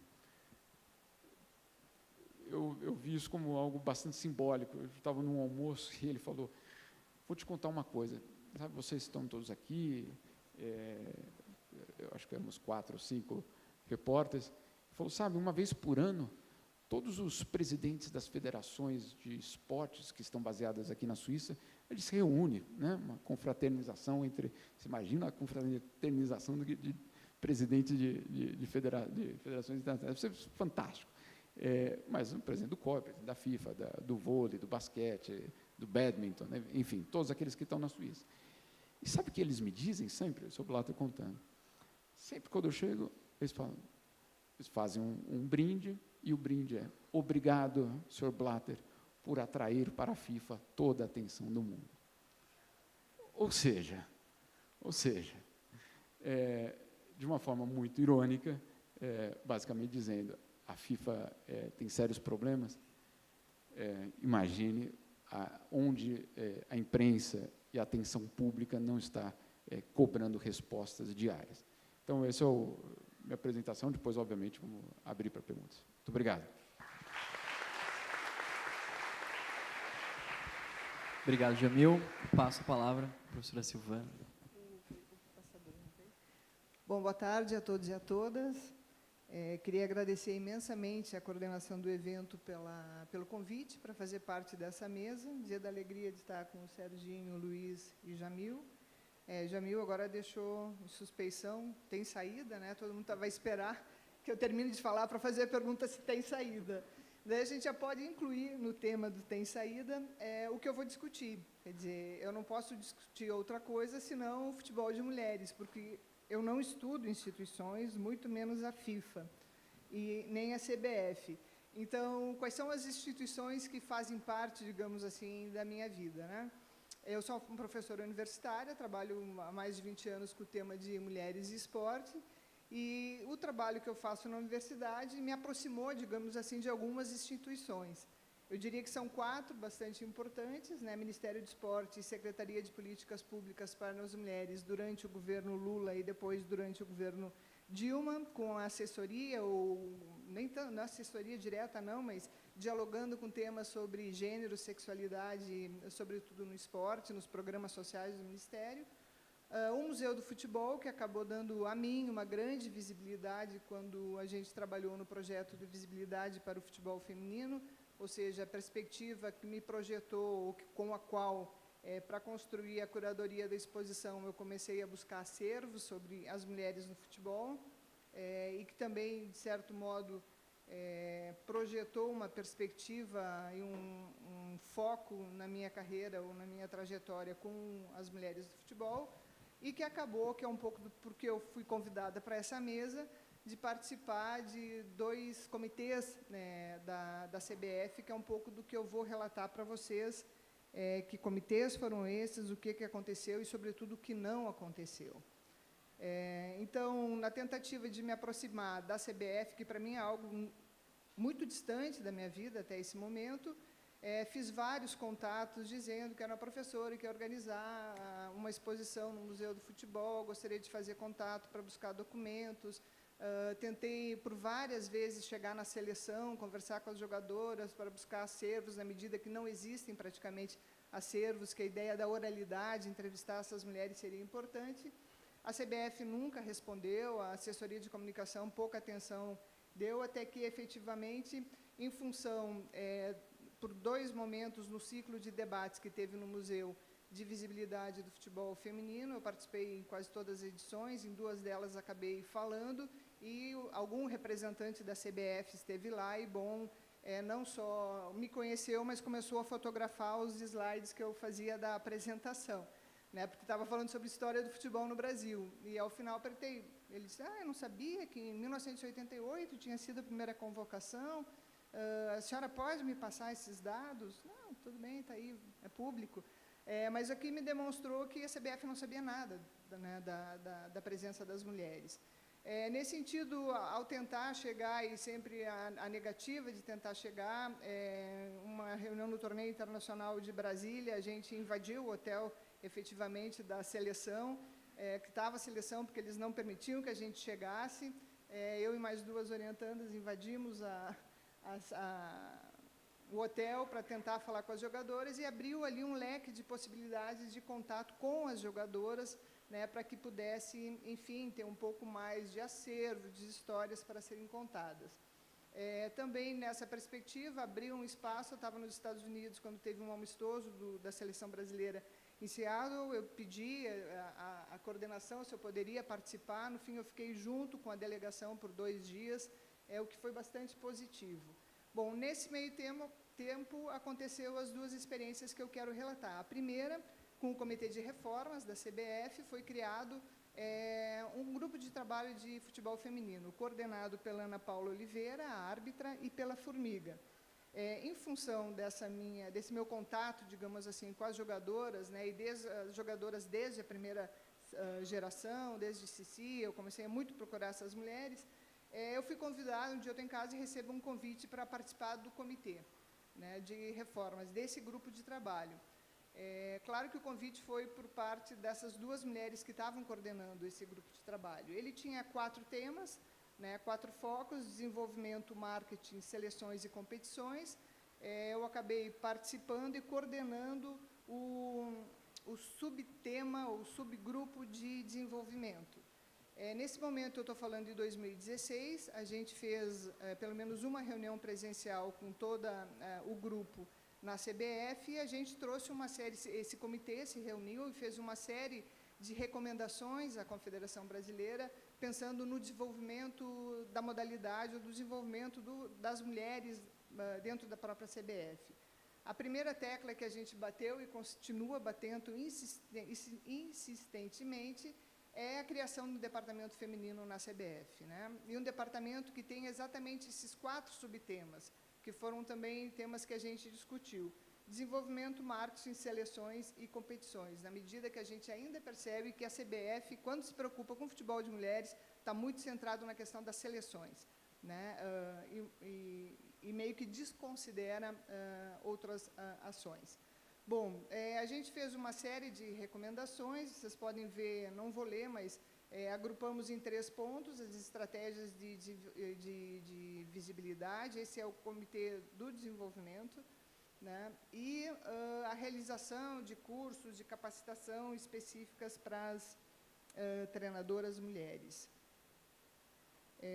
Eu trago essa imagem e esses 2 templates que foram as recomendações. Foram feitas 11 recomendações. Gostaria de ressaltar que essas recomendações foram aprovadas pela CBF, quando aprovou, enfim, as reformas, né, o Comitê de Reformas, e essa imagem, que foi uma imagem da nossa reunião do comitê, me parece emblemática para pensar o passado, porque isso foi 2016, e o futuro, né? Vocês estão vendo a Ana Paula e, ao fundo, vocês estão vendo o Rogério Caboclo, que assume a presidência da CBF, ou seja, há documentos na CBF, há propostas, os dirigentes têm conhecimento disso, agora talvez não tenha vontade política de implementar uma série de questões com as quais a gente trabalhou. Eu, como estou distante, eu não consigo enxergar nada que está escrito naqueles quadrados, né? Absolutamente, nem com óculos, não consigo entender o que está escrito ali, mas vocês podem ler e tirem suas conclusões. A gente trabalhou, né, com esses 4 temas, e é interessante pensar no setor de competições, né? Pode, eu te deixo. A gente trabalhou muito com a ideia das competições, e era muito claro, a gente pedia para ampliação das competições para as mulheres, e aconteceu um movimento exatamente contrário, na medida que criou um campeonato brasileiro com 2 séries, mas extinguiu a Copa do Brasil, né? Então, tem uma série de ações de 2016 até agora que eu gostaria de relatar um pouco para vocês, porque considero que a CBF, e eu não vou falar só da CBF, vou pensar em várias instituições, na medida que esse é o tema, me parece que não ouve muito algumas das vozes insurgentes. Bom, eu tenho reiteradamente feito essa pergunta, né, e eu não preciso dizer que eu estou falando a partir da lógica de pensar das desigualdades de gênero que existe no esporte, existe na sociedade. A nossa sociedade é toda generificada e generificadora, né, também produz questões que diferenciam homens e mulheres a partir de um único marcador social, e a gente tem que pensar, vou pensar depois um pouco isso envolvendo outros marcadores, mas geralmente quando a gente pensa no esporte dentro das instituições, sobretudo as instituições oficiais, a gente se depara por que uma mulher? E eu sempre tenho perguntado por que não uma mulher, né? Então, vou tentar trabalhar um pouco nessa lógica de pensar o que poderia ser feito, ou o que efetivamente faz com que essa pergunta seja uma pergunta ainda presente e tão cara às pessoas que trabalham com a modalidade lá. E o movimento que eu quero relatar com um pouco mais devagar se deu exatamente com o final da dos Jogos Olímpicos, com a demissão da comissão técnica da CBF, em função, inclusive, do que se esperava, do resultado, depois de uma seleção permanente, um investimento muito grande, as indicações da FIFA, de certa maneira, de existir uma maior presença de mulheres nas federações associadas ou confederações, e a gente teve, enfim, uma boa notícia, que foi a contratação da Emily como a treinadora da seleção principal. Muito festejada por vários grupos, por outros grupos não tanto, né, mas a gente percebia que talvez uma das indicações daquele comitê de 2016, por que não uma mulher, né, poderia ali estar contemplada. Para nossa grande surpresa, e eu digo para nossa, para um grande número de pessoas que trabalha, que gosta e que assiste o futebol feminino, ou o futebol de mulheres, percebe a importância, e sobretudo para as mulheres, de se sentirem representadas numa treinadora que tinha condições de estar lá. É uma treinadora que tem uma história bastante grande, desde atleta, é uma treinadora que fez curso de capacitação, ela não estava lá só porque era uma mulher, mas ela tinha condições muito para exercer o cargo, e ela dura 10 meses no cargo, com a justificativa da sua demissão, que ela não tinha alcançado resultados suficientes para se manter no cargo, e é interessante notar que não foram em jogos oficiais que a Emily perdeu, ela teve algumas vitórias, teve algumas derrotas significativas, e foi um projeto, isso é importante saber, foi feito um projeto de desenvolvimento. A Emily, com a sua equipe, tentou montar um projeto de longa duração, com metas a curto, médio e longo prazo. E nas metas de curto prazo estava enfrentar seleções fortes para que possamos, enfim, fortalecer e aprender e conhecer, fez um trabalho nesse sentido. E, ao enfrentar seleções fortes, um trabalho inicial, ela teve algumas derrotas, e essas derrotas imediatamente serviram para que a CBF dissesse que ela não tinha capacidade de liderar a seleção. Esse movimento é bem interessante, porque pela primeira vez na história da instituição ocorre um movimento de insurgência, né, que eu chamo de insurgência, mas existe já, quando o coordenador da CBF, que responde pelo futebol de mulheres, porque não há um departamento específico, faz uma reunião com as atletas e diz da possibilidade da Emily ser demitida. Essas atletas escrevem uma carta ao Marco Polo Deonero, e vocês podem observar a carta, e um trecho da carta é bem significativo, quando elas dizem que elas entendem que essa comissão técnica era a comissão mais bem preparada dos últimos tempos para alavancar o futebol de mulheres no Brasil. Então, essa carta é encaminhada à federação. Das 24 jogadoras convocadas, 2 apenas não assinaram, uma porque não foi para a Austrália, se não me engano foi, e a outra não assinou. Então, o número significativo de mulheres que assinaram, de jogadoras que assinaram essa carta, não merece ser sempre recitado. Bom, essa carta e a imediata demissão da Emily no dia posterior, ou seja, não foi ouvida a voz das jogadoras, faz com que haja um movimento que foi muito interessante, porque foi um movimento coletivo, né, de jogadoras, ex-jogadoras da seleção, que enviam, né, uma carta aberta à Confederação Brasileira, sugerindo que se fazia urgente reformas na instituição, pensando no futebol de mulheres. Então, elas fazem um apelo à reforma, essa é a carta foi originalmente publicada em inglês e português, e como uma estratégia que foi adotada nesse momento, essa carta circulou pela imprensa internacional, ela foi ao meio-dia do dia, não lembro que dia exatamente foi, começaram nas redes sociais, as jogadoras começaram a postar as cartas, isso causou de imediato uma circulação bastante grande, né? E essa carta apresentava os seguintes pontos, né?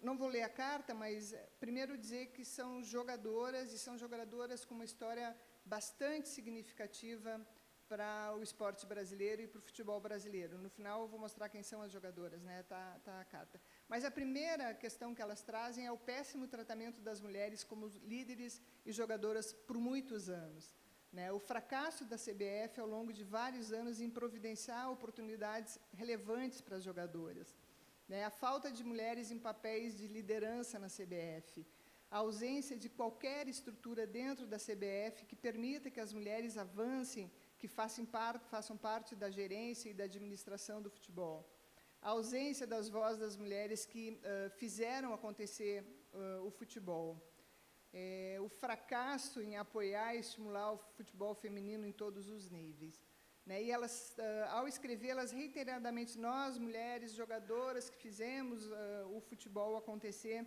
não somos ouvidas. Essa carta ela teve pautada pelos princípios da FIFA, de tentar democratizar ou inserir ou fomentar a presença das mulheres no futebol.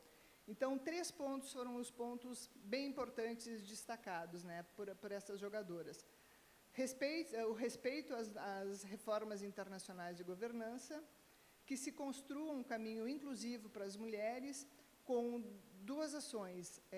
O departamento feminino, lembrando que volta à discussão do Comitê de Reformas, já aprovado e nunca implementado, né, e a criação de caminhos relevantes para as mulheres. Bom, ali vocês estão a listagem das jogadoras que assinaram, né? Márcia Tafarel, primeira seleção, participou, mora nos Estados Unidos. Cici do Amor, né, uma das maiores jogadoras de todos os tempos, né, FIFA Legend hoje, a única brasileira. Juliana Cabral, medalhista dos Jogos Olímpicos, medalha de prata. Formiga, continua jogando. Cristiane Roseira, maior artilheira de todos os tempos. Franciele Alberto, jogando no exterior. Rosana dos Santos Augusto, uma mulher que tem a maior diversidade de títulos, a atleta mulher de todo mundo, que tem Champions League, Liga Americana, Sul-Americano, Libertadores, medalha de prata, 3º lugar nos Jogos Mundiais, quer dizer, tem uma diversidade imensa de títulos, ainda jogando, vice-artilheira hoje do Campeonato Brasileiro. E a Andréa Rosa, que também serviu por muito tempo a seleção e mora fora. Bom, daí, essa carta, e sobretudo a circulação que essa carta teve, e a pressão que de imediato se faz, vários telefonemas à Confederação Brasileira, faz com que, de imediato, o presidente, então, na época, o Marco Polo Deonero, se manifeste. Ele é cobrado a se manifestar e ele faz um convite a essas mulheres para uma reunião na CBF. Bom, daí, qual o meu envolvimento com isso tudo, né? Como que eu vou parar, que eu nunca imaginei na minha vida, que eu estaria numa reunião com a diretoria da CBF, né, no Rio de Janeiro. Eu, de certa forma, contribuí com a carta e, como em função da pesquisa, da exposição, eu tenho contato com muitas jogadoras, elas sentiram um pouco de confiança, né, e que precisariam também que eu estivesse junto nesse momento por 2 motivos. Com exceção da Juliana Cabral, todas elas jogam fora, a nossa reunião foi por Skype, então foi a Juliana Cabral e eu, nós somos essa reunião. E a gente chegou na reunião, pensamos, num primeiro momento, que seria uma reunião apenas com o presidente, foi a informação que a gente tinha. Quando nós chegamos na sede da CBF, quando entramos na sala de reunião, chega o presidente e toda a diretoria. E foi interessante perceber que tem uma mulher que trabalha na CBF, que é um pouco, ela não é responsável, mas ela responde por algumas ações pontuais das mulheres, ela não tinha sido convocada para a reunião. E quando o presidente se dá conta disso, chama essa pessoa, ela precisa estar aqui. E o que aconteceu que me parece importante nessa reunião? Num primeiro momento, havia, eu acho, a expectativa que nós iríamos para essa reunião para reclamar. E, por isso, talvez, a CBF tenha vindo com toda a diretoria. E, segundo momento, a reunião durou 2h30, o que foi algo que a gente não esperava, porque, como a gente esperava que seria uma reunião bastante curta, isso não aconteceria. Bom, o que nós fizemos? A gente levou uma documentação para a reunião, a gente entregou um dossiê para o Marco Polo Del Nero, a gente entregou um documento contendo todas as reivindicações, a gente, enfim, fazia proposições, o que a gente considerava que era importante nesse momento, ou para pensar no desenvolvimento do futebol, da presença das mulheres no futebol. A primeira ideia foi a criação de um canal direto, que já foi extinto, a criação do departamento feminino, que não aconteceu, a implementações das ações aprovadas lá em 2016, que também não aconteceu, a inclusão de mulheres em todos os níveis, que também não aconteceu, e a realização de um diagnóstico específico para saber quais são os clubes, quais são as equipes, quem são as jogadoras, que federações promovem ou não o futebol, que também não aconteceu. Com isso, aí não vou detalhar, mas só para mostrar que a gente entregou esse documento, ele está protocolado. Então, às vezes, se hoje, por vezes, alguém pensa, não existem sugestões, elas estão lá. O que eu gostaria de mostrar? E aí, o que a gente fez? Esse grupo se reuniu, e daí houve, no Brasil, várias pessoas que queriam participar desse grupo, e ligavam constantemente, porque o que mostra a demanda e o quanto ainda necessita ser feito. Era um grupo fechado, a gente se reunia por Skype, a Cristiane de madrugada na China. Enfim, o que eu quero mostrar com isso? A gente fez mais 3 reuniões com a CBF, reuniões que foram por videoconferência. E em todas as reuniões, tinha uma pauta, o que ia ser debatido, e para todas elas a gente tinha sugestões, documentação, recomendações, se colocou para trabalhar. A gente trabalhou muito em 2 meses, a gente trabalhou muito. E cada reunião a gente pressionava um pouquinho mais, mas isso ainda não está sendo feito. A gente não tem dinheiro para fazer. Não, mas se fizer assim, pode ser possível ser feito. A gente foi mostrando possibilidades de. Para nossa surpresa, aí está o ofício, assinado pelo próprio presidente, que vai encerrar, depois de 2 meses, encerra esse grupo de trabalho e diz que, enfim, acabou a brincadeira. Com isso, eu quero pensar, não só na CBF, mas pensar como as instituições oficiais que trabalham o futebol, que representam o futebol, que narram o futebol, que contam o futebol, trabalham com a presença das mulheres. E daí penso em 4 grandes perspectivas: o apagamento das suas histórias, a anulação simbólica das suas conquistas, a não escuta e o silenciamento das vozes, e a objetificação e a sexualização da presença das mulheres no futebol. Eu não sei como eu estou de tempo aí, só para eu não me perder muito. Bom, o apagamento de suas histórias, acabo sempre falando, é emblemático dizer que... beleza, dá para relaxar um pouco, não vou tanto. É emblemático dizer que o primeiro jogo de mulheres, filme 1921, e a gente vê essa recitação recorrente, como se não existisse outros futebols, outras possibilidades de jogar o futebol. Eu falei segunda-feira, a revista Capricho lançou uma discussão no dia 8 de março, e quando traz o esporte, fala dessa primeira partida emblemática, e fala que o primeiro time de futebol de mulheres foi Araguari, em 58. Quer dizer, tem uma série de pesquisas que já mostram uma série de outras intervenções, mas essas histórias, elas são silenciadas, elas são apagadas, elas não são ditas nas mídias, sobretudo nos registros oficiais, razão pela qual a gente precisa chegar nas pessoas para saber um pouco mais do que aconteceu. Quem não é vista não é lembrada. Essa imagem que vocês estão vendo é uma imagem da Sissi, é um livro que foi publicado agora nos Estados Unidos, 3 mulheres que são importantes para o mundo. Foi escrito pela Chelsea Clinton, que é filha do Bill Clinton, que ela elege 13 mulheres em várias áreas, e a Sissi é a mulher que vai representar o futebol, né? E se a gente pensa o que é o futebol nos Estados Unidos, é uma brasileira que está lá, né? Então, a história oficial da modalidade ignora a participação das mulheres. Como eu falei, a própria CBF não tem nem o registro de quais foram todas as jogadoras que já jogaram a CBF. A inexistência de biografias de atletas. A mídia, já falamos, ela invisibiliza, né, as mulheres, a mídia oficial, por isso as mídias alternativas têm um papel bastante importante na produção e na valorização das histórias, das memórias. Os museus e os centros de documentação, poucos acervos têm. A falta de um diagnóstico que a gente acaba cobrando da CBF. O próprio museu da CBF só tem uma, como é que chama aqui, a braçadeira da formiga, né? Não tem mais nada, absolutamente nada no seu acervo ou exposto. A escassez de produtos de consumo, e não estou querendo apostar só numa lógica de mercado, mas, enfim, de produtos com os quais meninas e mulheres se sentam representadas. E essa ausência ela é tão naturalizada que, muitas vezes, ela nem é percebida. Quando eu estou falando na anulação simbólica, não quero pensar só a seleção, não quero só pensar a CBF, mas quero pensar nas várias possibilidades dos vários futebols e nas várias possibilidades que as mulheres têm de atuar no futebol.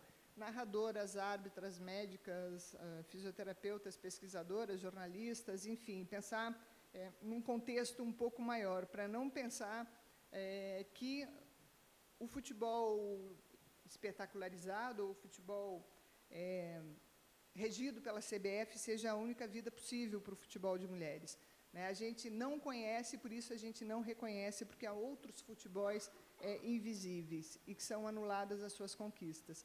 Quando eu falo em anulação conquista, eu gosto muito dessa imagem, porque eu acho que ela diz tudo, eu não preciso explicar. É como a CBF noticiou a saída da Emily e, no outro dia ou 2 dias depois, como a CBF anunciou o retorno do atual treinador, né? Então, é um apagamento e a valorização, o gesto com o qual o treinador aparece representado nessa imagem. A imagem é texto, ela produz significados, eu não preciso explicar. A não escuta e o silenciamento, se por um lado eu falei de 2017, né, que eu estava falando, 16, 17 e 18, vocês já podem perceber que, desde 2007, há manifestações de parte da seleção, com retalhamentos às jogadoras que se manifestaram de uma forma ou de outra. Então, esse cartaz é emblemático. Quando a gente tem, em 2007, uma projeção, conquistas importantes, que as jogadoras pedem, precisamos de apoio, passaram-se 10 anos e a briga é a mesma, né? Muitas pessoas já viram essa imagem, mas eu gosto de trazê-la sempre, né? A objetificação, ou seja, um torneio internacional, as meninas dão de 4, e a gente pode pensar uma série de coisas em relação a isso. Gostaria de pensar no universo das mulheres no futebol em várias possibilidades, né? Eu tenho muito claro que existe uma violência simbólica que está colocado aí, e essa violência pode se expressar e se expressa de diferentes maneiras, né? Então, quando a gente vê um homem interrompe constantemente uma mulher, né, que está falando sobre futebol em qualquer uma das dimensões que eu estou explicitando. Ali eu trouxe alguns exemplos, né, da mídia e da própria Confederação Brasileira.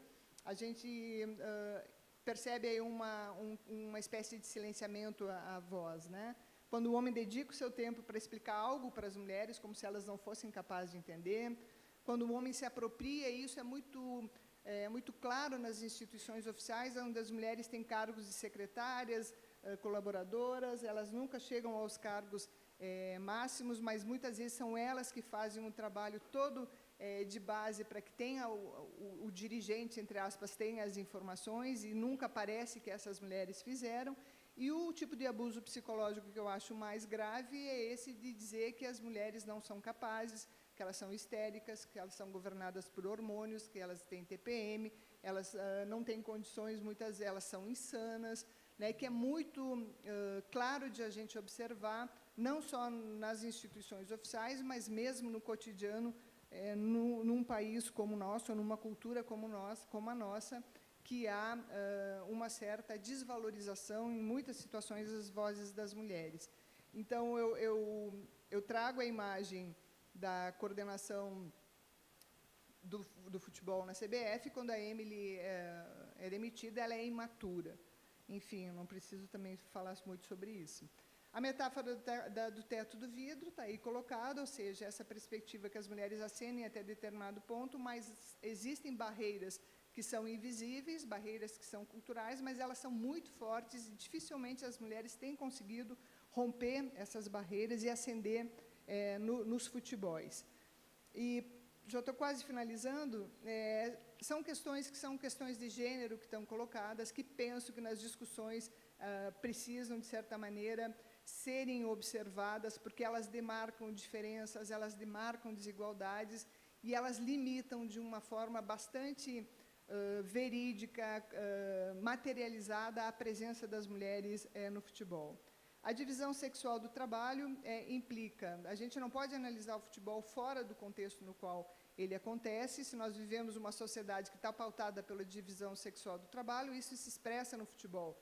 E eu não estou pensando aqui só na questão de que a mulher tem que trabalhar, ainda cuida da casa, mas muitas vezes no futebol ela precisa ter o futebol e ter uma ocupação para se manter, quase uma terceira jornada de trabalho. Os salários, não dá nem para comparar com esse...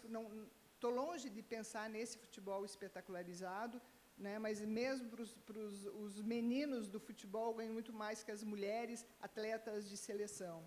Né, uma questão que é importante de considerar é a questão da maternagem. A maternagem não significa apenas a maternidade, que às vezes a mulher tem que ter uma pausa na carreira, mas como uma das representações afetas às mulheres é o cuidado, não só dos filhos, mas da família. A mulher é a cuidadora, por vezes isso tem implicância muito forte, que elas precisam abandonar a sua carreira em função de cuidar de alguém, inclusive da família. Se ela é contratada para jogar, sei lá, na China, se ela tem família, talvez ela tenha que pensar se ela vai conseguir ir para a China, se tem seu marido, ou se tem seu pai, sua mãe, sei lá, doente, alguma questão que se possa pensar nesse sentido. Não podemos ignorar que a gente vive em um país que tem a cultura do estupro. O estupro é algo que é muito forte, o feminicídio é muito forte. A cada 9 minutos no nosso país, uma mulher é estuprada. Isso tem implicações enormes no esporte, porque o esporte, sobretudo o futebol, que é o que a gente está falando, muitas vezes acontece no espaço público. As mulheres não se sentem seguras, em grande parte, de treinar, caminhar, dirigir de noite, às 11 horas da noite, depois de arbitrar um jogo, tem que voltar sozinha, porque a gente efetivamente é alvo da violência. E essa vulnerabilidade também ela se dá por outros motivos ou em outras razões, que é o insulto, o xingamento e a injúria. São muito comuns as mulheres que ousam não, porque esse espaço é delas, que entram no futebol. Então, também acho que a gente tem que pensar nesse sentido. E também uma outra discussão que a gente pode pensar é o que eu tenho chamado de asepsia das aparências, ou seja, aí a gente pode dialogar a questão de gênero com a questão de raça, de orientação sexual, de geração, de religião. As mulheres que muitas vezes aparecem no futebol, ou com a qual se dá um pouco mais de visibilidade, correspondem a uma feminilidade normativa e ao apagamento não só das vozes, que eu já falei, o silenciamento das vozes, mas dos corpos dissonantes, corpos que não estão, digamos assim, dentro de uma representação do que seja uma estética de feminilidade esperada em nossa cultura, uma cultura fitness, né, que valoriza o embranquecimento, né, é só a gente ver como a nossa seleção me parece que está embranquecendo cada vez mais, que valoriza determinados padrões de corpos, sobretudo magros e etc. Muita coisa para pensar. Então, esses efeitos das representações de gênero no futebol fazem com que haja essa pequena separação de perspectiva. Elas estão muito mais no espaço da ocupação, da profissionalização, né?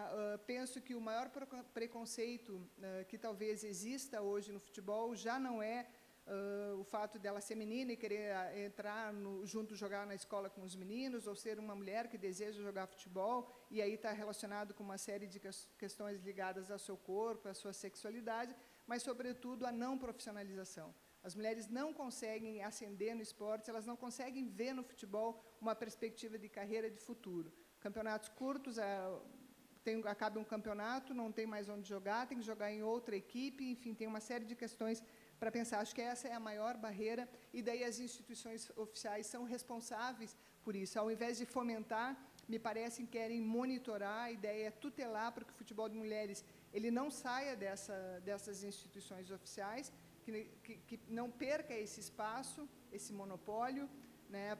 Talvez é por isso que eu penso na institucionalização da resistência, né? Então, eu penso que, para o futebol de mulheres e para a presença das mulheres no futebol acontecer como deve ser e como elas merecem ser, como isso merece ser, tem que se afastar principalmente desse modelo do futebol regido pelas instituições, e daí as duas falas que me antecedem demonstram exatamente isso. Eu não penso que essas instituições vão fomentar efetivamente a presença das mulheres. Eu acho que nós temos que institucionalizar a resistência com a criação de sindicatos de mulheres atletas, talvez uma liga pudesse, sei lá, pensar que a CBF fique só com a seleção principal, mas deixar o futebol aflorar em outras perspectivas, não querer manter tutelado essa presença, apoiar os coletivos e os movimentos de resistência. A gente tem vivido uma série de movimentos, as jornalistas, deixa elas trabalhar, quer dizer, uma série de movimentos que me parecem vozes, que são vozes insurgentes e que precisam ganhar força. Empoderar, sim, as mulheres, né, para ocupar vários espaços de dimensão no futebol, e não quero dizer que são só as mulheres que podem pensar um futebol diferente, longe disso, mas também pensar por que as mulheres nunca conseguem ser empoderadas ou chegar a determinados cargos. Estou acabando, acho que a gente precisa continuar denunciando as situações que acontecem, tentar se fazer ouvir, a importância de estar falando numa mesa que não tinha nada a ver com mulheres, falar sobre mulheres. Agradeço a coordenação por dar a possibilidade de estar aqui discutindo isso, reagir, resistir, e penso, então, que é uma palavra que é tão pejorativamente utilizada, né, na nossa sociedade, os feminismos pudessem ser uma possibilidade da gente pensar para um avanço da presença das mulheres no futebol. E daí parto da ideia que o feminismo é a mesma ideia radical que as mulheres são gente.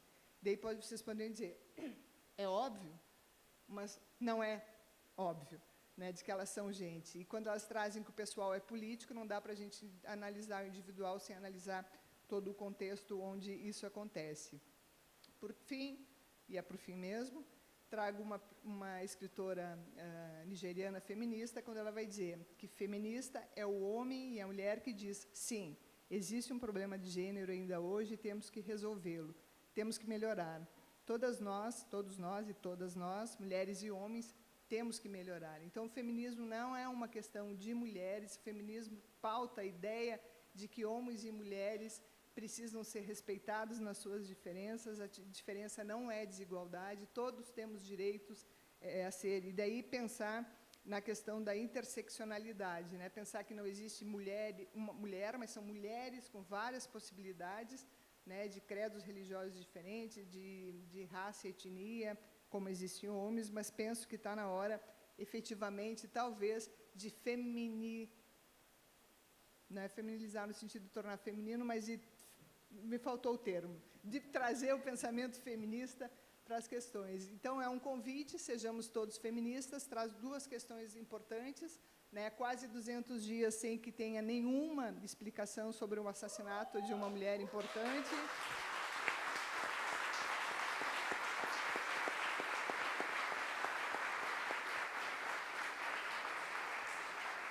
E que ontem a ONU faz uma recomendação que o Brasil precisa olhar, o que não significa nada, porque as últimas recomendações da ONU têm sido trituradas, não têm sido consideradas, para a gente ver onde a gente situa, e o ele não. E daí, com o ele não, eu queria pensar que não é ele uma pessoa, não é ele um pequeno grupo. Ele é essa série de coisas que está acontecendo nesse momento, nesse país, que são discursos, práticas e representações que têm sequestrado muitos dos nossos direitos. Eu diria, talvez, que seja isto não, isto nunca e isto jamais. Obrigada pela atenção de vocês e vamos lá.